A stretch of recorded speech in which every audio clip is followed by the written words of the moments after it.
So the weather has been one of the worst I've seen coming up here to Southwest Colorado. And we had everything from high winds, rain, snow. I think it was like 3 feet of snow, or do we have to subtract that and go down to 2 or 3 inches? Maybe the inches. Yeah, just a little bit. Feet, but some inches, several inches. Yeah. And you were out fishing in the worst of the weather, and you caught some really nice fish. So what drives you with the whole fishing, and where I'm stuck in here, not stuck, I choose to stay in where it's warm, and you're out going for it. What is it? Have you always been that way growing up? I have always been that way. I like facing the Mother Nature and I guess the hardships and pushing through and overcoming that. Then the adrenaline rush when you catch a fish and you know you've got a big fish on the other end of the line, and that feeling and that rush and that excitement. It doesn't matter how bad the weather is. You're going to go out there and you're going to fish if you truly enjoy it. But also, fish don't really care what the weather's like. If it's really bad and it's snowing and it's windy and the waves are 3 feet tall, I mean, they don't care. They're going after the food anyway. The only bad experience I've had out here is when it was in the 90s in August. You don't catch fish in that. But this week, this bad weather, yeah, you catch some fish. Catch quite a few fish. So it doesn't get old? It doesn't get old, especially when you're trying to go for bigger and bigger. Well, you caught a really nice red one. Do they have a name for it? Is today, this morning you caught it? The brown trout. The browns, that are out there. And they vary in color. Some of them are more vibrant orange or red. Others are more brown or maybe even a silver belly. But today, the fish I caught today, I could go home right now and I'm done. I met my goal. So 24 inches, 24 inch. And then Mike caught a 24 inch? Caught a 24 inch. Only 2 fish though, right? Those are the only 2 that are 24 inch. Yeah, there was a few others. There were a few others. Yeah. That were 20 plus. So you've been out here for 5 days. Today's day 5. I want to come back to fishing here in a little bit, but you're talking about the adrenaline rush, and you and Mike had an adrenaline rush at Ptarmigan Lake. Do you want to tell me about that? Yes. We saw some fish in there we were interested in catching, so we decided to camp there by the lake so you could just get up in the morning and walk over to the lake, and it's about 13,000 feet up, I think. You first have to go 2 hours up on a 4-wheeler or definitely a 4x4 type vehicle to get up there. Bring all your camping stuff with you, unload it all, and hike about a mile over there to the lake. So you're up there facing Mother Nature and whatever she throws at you at 13,000 feet, which turns out in August is some pretty severe thunderstorms, even in the middle of the night. That was an experience. The only thing separating you from lightning is a thin canvas wall of a tent. And it's just firing all around you and thunder all around you, and you're basically in the middle of the storm. That was quite the experience, probably the top experience for a fishing trip. We caught fish, not the ones that we were after, but we did catch some fish. But you had some issues also getting to that lake, and then on the way down with those massive rainstorms, they had mudslides across the road. Yeah. And then you were on the downhill side of that ATV flipping and going. Right. There's some points on Imogene Pass where you've got a solid granite rock wall on one side, and then the road that's 6 feet wide, and then a sheer drop off on the other side, and you're on that part of the road rocking over big boulders that are basically the road, and it's easy to go up on one side of those to rock over it, and you could tip over and roll down the side of the cliff over there. And the load that we had taking it to the top of Imogene Pass, especially on that stretch, threatened to tip over and go down the side of the mountain. And I decided, if the cart goes off the side of the mountain, Rachel's not going with it. Cart's just gonna go, and we'll just make it down without it. You can walk out of anywhere. I thought, even if the four-wheeler and everything goes down the cliff. We'll just walk out of here. But you almost did go down with the cart when I you were almost did walking down to the lake? Or you tried to Yes. take the ATV down? Right, yes. At the very top of Imogene Pass, there was a little, not a little, I don't know, 6 or 7 foot long steep incline that we thought maybe we could get the four-wheeler down that. And off on the left side, it just drops off into a steep decline into a gully. And my dad thought, okay, well, let's just walk the four-wheeler down this 6 or 7 foot incline, and started to lose control of it and couldn't grab the brake on the left side. So I ran around to the left side to grab the brake to stop the four-wheeler going down. But then, of course, that puts me on the bad side. Between me and the four-wheeler is this gully down here.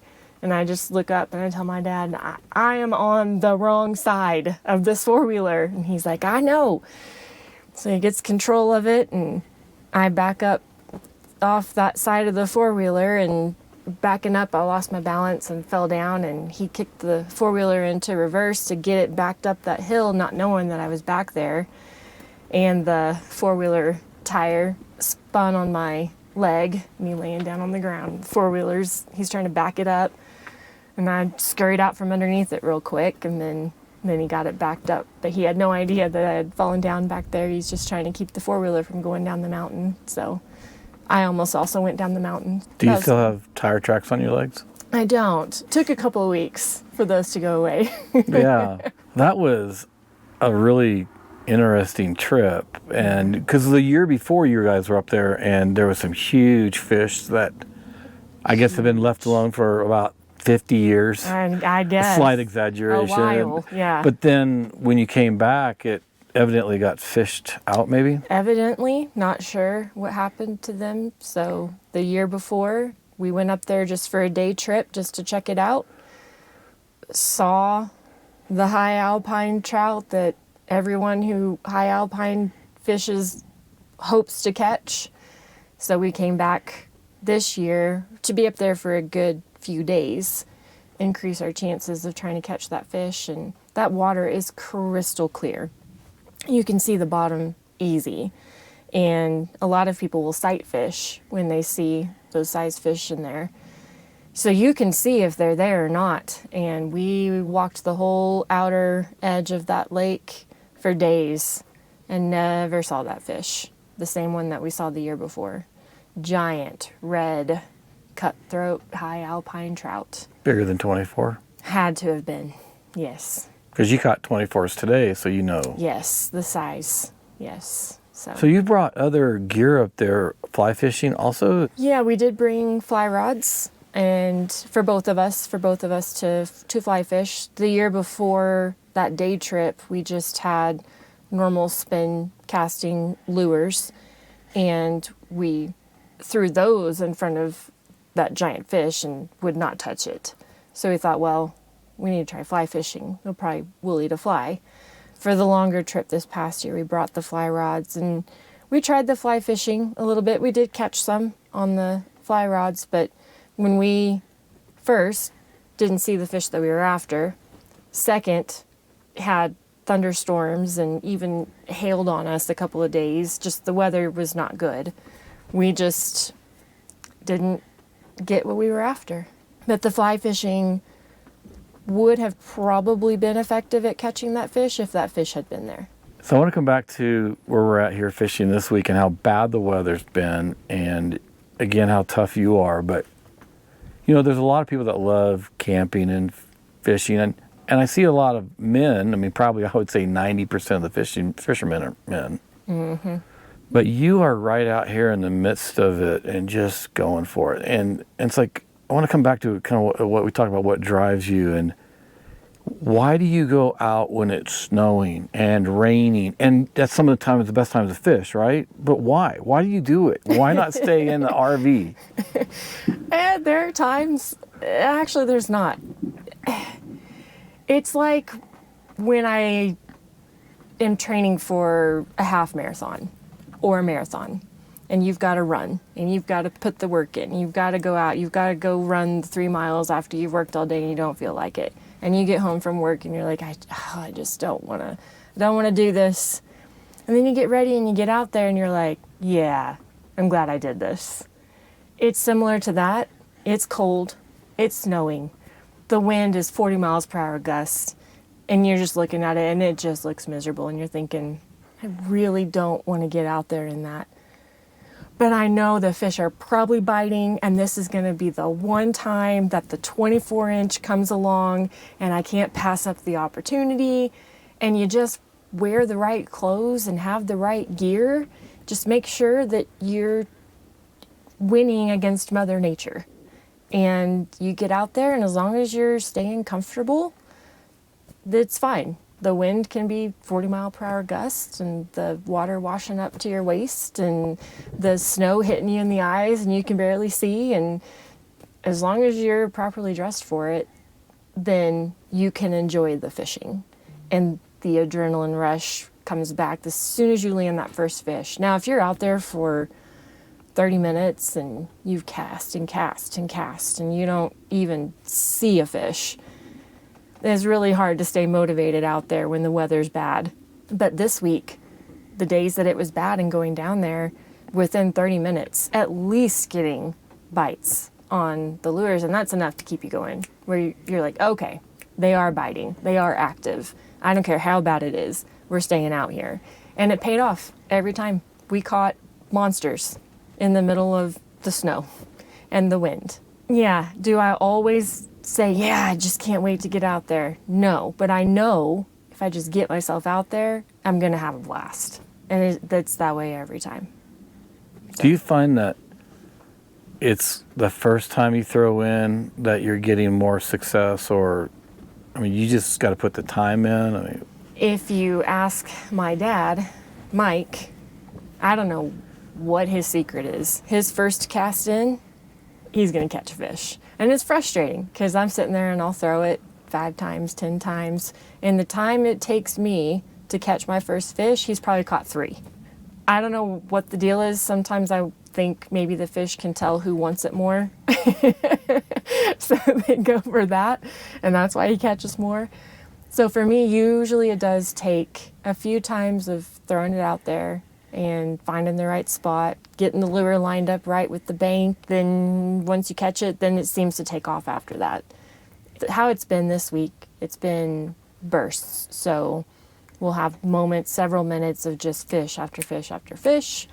And then 30 or 45 minutes will go by with nothing. Usually when that's the case, we'll move. Go down the bank, go to that point over there, go to the dock over there. Just change spots if it starts to slow down. So you got the kayaks out yesterday or the day before, and the winds were at least 20. Yes. And you're going across the lake to the island? Against the wind. I was watching you guys going out there. I think you went first. My dad was first. Okay. Yeah. But I was just watching you guys going, are you going to make it? Sheer will, determination, and stubbornness, yes. But there was a calm on that.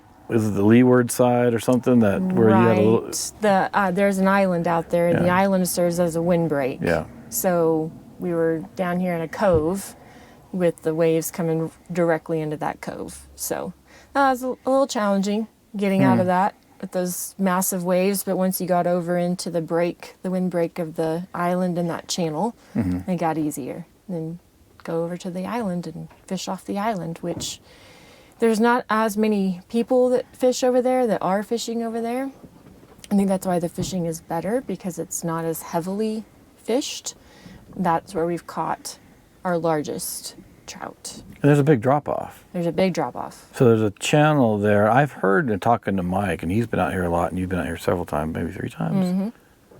And those big ones will be down deeper in the channel. Now, they do come up to feed on the crawdads, I've seen. Yes. But then sometimes they're going to hit that bait right before it gets, they're chasing it in. I mean, what have you seen? Right. Yes. It's staying along the bank and the shoreline, but stay about 10 to 15 out away from it where that water is deeper. And pulling it through there, the lures that we're using, they'll flash, and they also will move a lot in the water. So there's that vibration, there's the visual of the flashing, and the water's so clear. Those fish are down deep. And especially like today where the water's been really clear and it's been calmer, you can see it. You're pulling your lure in and the water's so deep that it's dark and you can't see all the way down at the bottom, but you can see your lure. And those fish just come up out of nowhere as fast as they can and jump up, and you see them grab the lure right there in the water. So you want to stay close to the bank, but not right up against the bank. That way that lure is going across right where it starts to drop off into the deep. And they are in the deep, but they can see it. And they come up out of it and come up and grab the lure. And there is nothing like it when you get to see that. So I got two questions here. I want to mention them before I forget. And one of them is, you were doing really well catching during the bad weather, but your biggest fish you caught this morning in good weather. Right. And then the other question is, you got out in the kayaks and you fished on the bank, but then you were in the kayaks too. What have you found to be more successful, in the kayak or on the bank fishing? So, yes, today with the better weather, the bigger fish, but part of that is the better weather, being able to get in the kayaks and go over to the island and fish off the island. And there are a couple of points on the island. It's just perfect for fish. It drops off real steep. It gets really deep right next to the bank.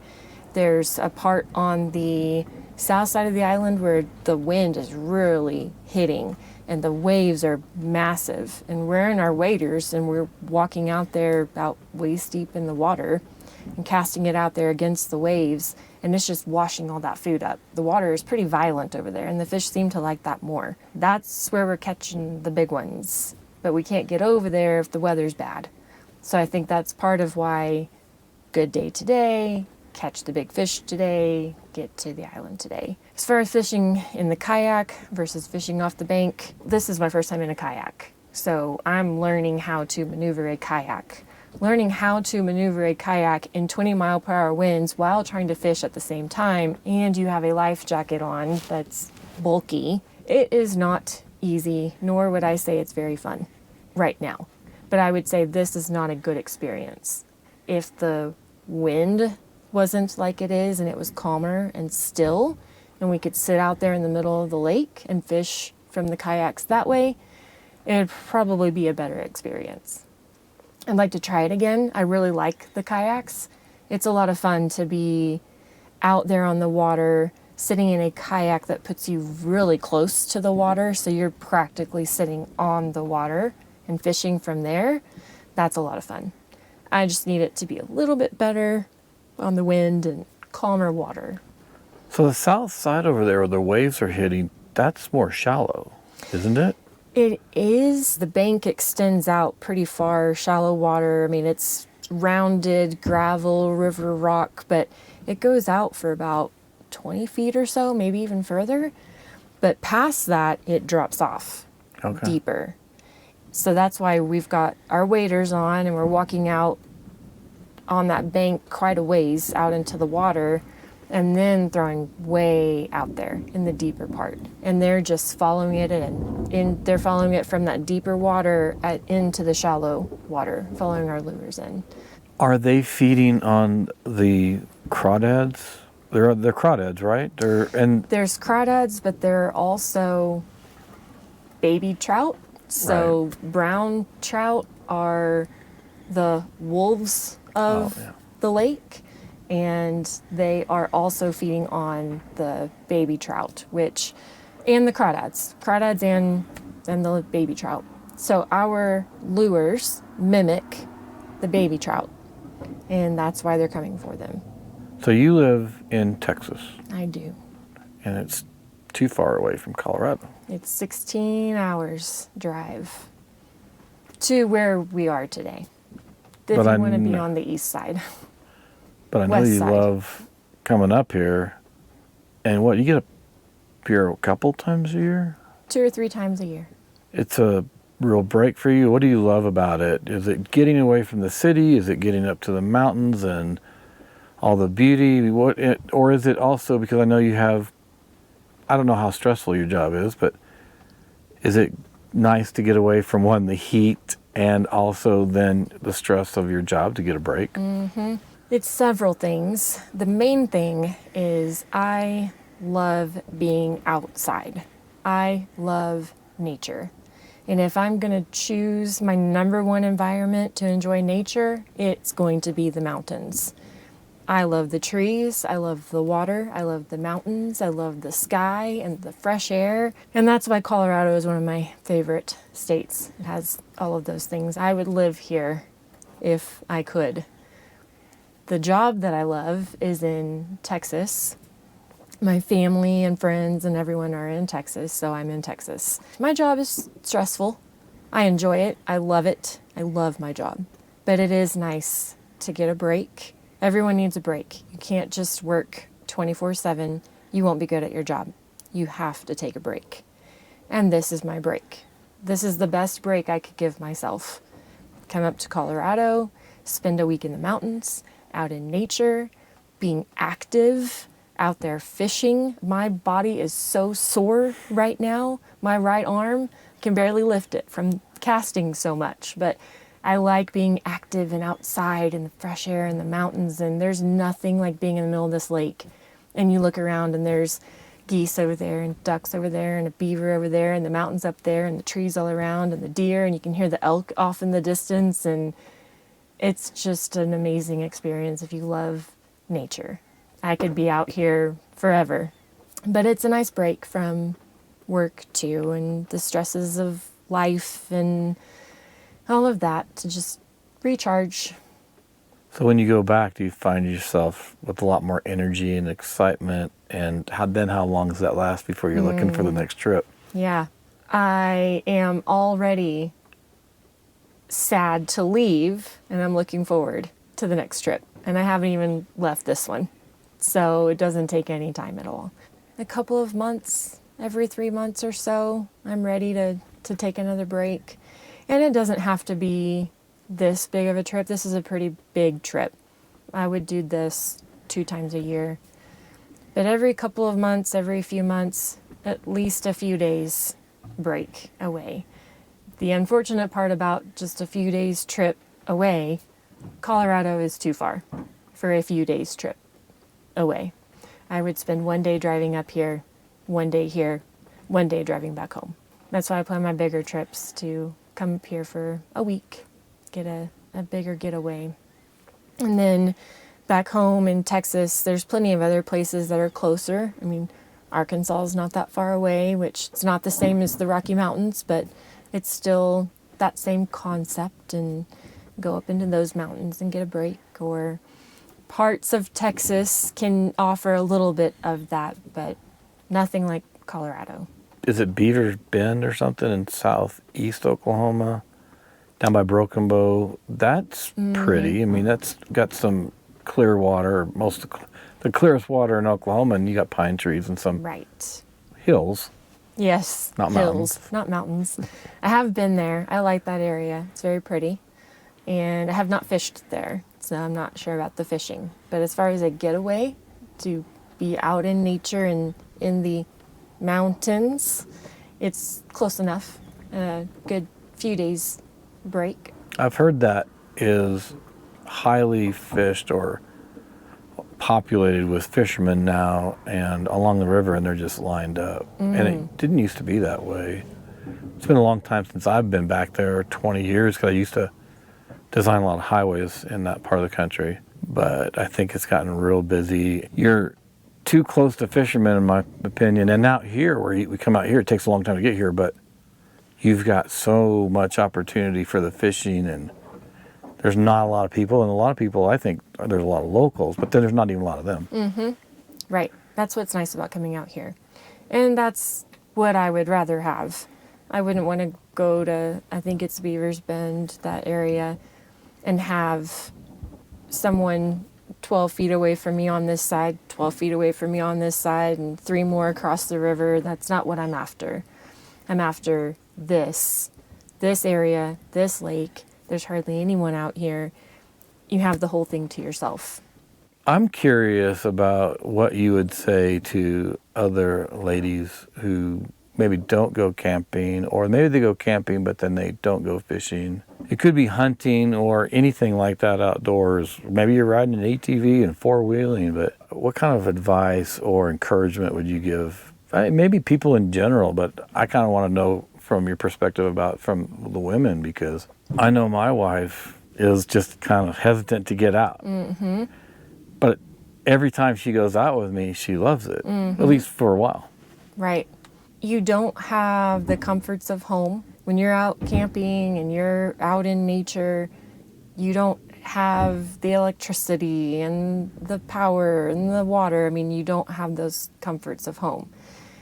But that's why you go camping. That's part of it, where you get a break from those things and you get to experience nature as it is. I have done this a lot, and you just need to be prepared. I have never had an experience of being in danger from any animals or other people, I've never had an experience like that. But I'm prepared for those experiences if they do happen. That's what makes me feel comfortable being out in nature. Maybe part of it is for women if they do feel vulnerable of animals and other people or whatever. But for me, I also feel comfortable because I do have my dad with me. I am with someone else. If I had my husband with me, I would feel comfortable because I have someone else with me. I actually have a couple of girlfriends that we're talking about taking a camping trip, just the three of us. And I feel more comfortable that way with other people. And then just have all of the right preparedness gear. When we went to the top of the ptarmigan in the San Juan Mountains, if I remember right, highest population of black bears in Colorado, I had bear spray and everything else. My dad had guns handy just in case. I mean, we were ready. I had a bell system to string up around the tent to warn if anybody was coming into camp or any animal was coming into camp. All of that gives me peace of mind.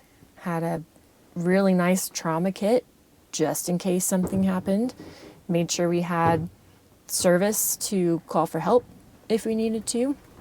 And also just making sure that friends and family that are back home and not there with you know where you are and know what you're doing every day. So as long as you take all of those precautions and you're just ready for anything that happens, then you can relax a little bit and actually enjoy being outside in nature. So you've been already contemplating going back to Texas and the long drive and leaving Colorado. And it's one of the worst things I say about Colorado is seeing the mountains in the rearview mirror. In the rearview mirror. What other plans do you have about getting back out, whether it's Texas, Arkansas, here? What other big plans do you have? Next year, the 3 big trips are river fishing when the lakes are still frozen over. It's too cold to be out on the lakes. I mean, you could ice fish, but that's not my forte. So river fish, early spring. And then after that, the lakes will start to thaw out. We can get back out on the lake and do some lake fishing a few months after the river fishing. And then a few months after the lake fishing in the middle of the summer, that's high alpine fishing. So those are the 3 trips for next year. The river fishing is my favorite. I love being out there in the middle of the river and the water's rushing past you and you see a pocket of water up there and you have no idea if there's a fish in there or not, but most times you're going to hit that pocket of water and there is going to be a fish in there, and there's just nothing like fighting a fish up the roaring river. So that's my favorite. That'll be a fun trip around the March time frame. And then come back out here, do some lake fishing as soon as the lake thaws, catch some giant brown trout. And then in the summer, hike up 13,000 feet, fish some high alpine lakes. Are you going to do that high alpine lake fishing any different this year or go to different locations? Different location, not sure where yet. And we will not camp at 13,000 feet again. Yep. We will camp down lower and do a day ride or hike up to the lake and then come back down. Yeah. Learned our lesson on that one. Yeah, because I mentioned to Mike that you go up early, fish, get off of the mountain by noon, 1 o'clock. Yeah. He seemed to disagree with me that no, it's fish till dark. That is our style. Fish from dawn until dark. But that's when the lightning hits up there, is that afternoon. Right. If you've got a place where you can hunker down until the afternoon storm blows by, then you can get a few more hours fishing in and then come down off the mountain at dark. It can be done. This is our style. You have proved that. You are one of the toughest ladies that I have met. Well, I get it from my dad, I think. I'm not sure where it comes from, honestly. I just know I enjoy it. I have fun. I love being out here. I like hitting it hard. Yeah, I get rewarded from it. Like today, 24-inch trout. Yeah, so if anybody wants to see other fishing trips, we've been on Cheeseman Canyon, didn't catch a thing there, but we've got several videos of you and Mike fishing, and it's on Mike and Rick Outdoors. And there's also Fishing with Mike and Rick Outdoors, but that's a smaller channel. So I would say if anybody wants to see that, then go to MikenRickOutdoors.com, where there's a website and then the YouTube channel. And I'm going to have all that information in the description below so people can go see more of your outdoor adventures. Extreme outdoor adventures. Extreme outdoor adventures. Yeah. You guys need to wear some, helmet cams or something. Helmet cams and shirts that say, "Don't know when to stop." There you go. That's great. It's been awesome visiting with you, and even the storms out here I don't like that part, but it's great here from seeing all the weather and how somebody really does. Are they fair weather people like I might be? Or are they just out there no matter what? And it's just great seeing you and Mike, loving what you do. Yep, it's a lot of fun. Yeah, right. Thanks. It's good seeing you. So thanks for spending some time with me on the show. Yeah, thanks for the chat. Yeah, so every Thursday, as long as I have somebody to interview at 7 p.m. Mountain Time, they'll be on the Campfire Show, and it's a new channel, so you'll be the 4th show. I'm excited to see it. Yeah, probably blow up. It's going to go, what do they say? It's going to go viral. Right, yeah, go viral. All right, thanks, Rachel. Yeah, thanks.